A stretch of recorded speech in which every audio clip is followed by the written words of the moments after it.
16 তারিখ অর্থাৎ গত রবিবার আমরা একটা খবর দেখিয়েছিলাম আপনাদের, পানিহাটি পুরসভায় কিভাবে মাতৃভাষা স্মারক গায়েব হয়ে গেছিল। দেখুন এই যে ফাঁকা অংশ, এখানে মাতৃভাষা স্মারক ছিল, সেই স্মারক নেই, উধাও।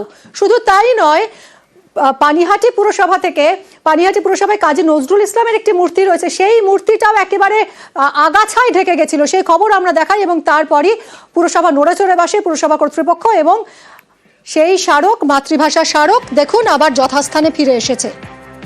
সুবীর আমাদের প্রতিনিধির সঙ্গে কথা বলবো। সুবীর, আমরা এই খবর দেখালাম, তারপরে নড়েচড়ে বসলো প্রশাসন, অথচ এর আগে কোনো কাজ হলো না। এতদিন যে স্মারক উধাও, সেটা কি কারণ নজরেই এলো না?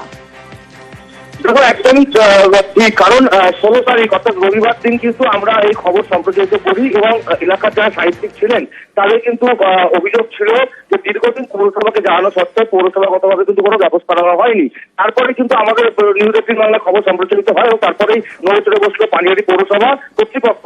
এবং আজকে সকালবেলায় কিন্তু এই যে মাতৃভাষা স্মারক, সেটি কিন্তু সেই যথাস্থানে কিন্তু আবার লাগানো হলো এবং পাশাপাশি তোমাকে জানিয়ে দেখি কাজী নজরুল ইসলামের যে মূর্তি, সেটা জলাজলগুলো ভরা ছিল, আগাছায় ভরা ছিল, সেটিও কিন্তু পুরো রকম ভাবে পরিষ্কার করে আবার সেটা এখন আগের অবস্থায় ফিরিয়ে দেওয়া হলো পানিহাটি পৌরসভার পক্ষ থেকে। এবং এই খবর আমাদের নিউজ 18 বাংলা সম্প্রচারিত হয়। এই আমাদের নিউজ 18 বাংলাকে ধন্যবাদ জানালেন পানিহাটি পৌরসভা কর্তৃপক্ষ।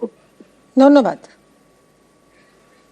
আমরা নিউজ 18 খবরটা দেখি, দেখার সঙ্গে সঙ্গে আমরা স্টেপ নিয়েছি এবং ওই স্মারকটা পাওয়া গেছে, আমরা সুন্দরভাবে সেটাকে লাগিয়ে দিয়েছি এবং সেটাকে রং টং করে কমপ্লিট করে দিচ্ছি। কাজী নজরুল ইসলামের যেটা ছিল সেটাকেও আমরা পরিষ্কার পরিচ্ছন্ন করে কমপ্লিট করে দিচ্ছি। নিউজ 18কে ধন্যবাদ তারা এই খবরটা দেখানোর জন্য এবং আমাদের গোচরে আনার জন্য।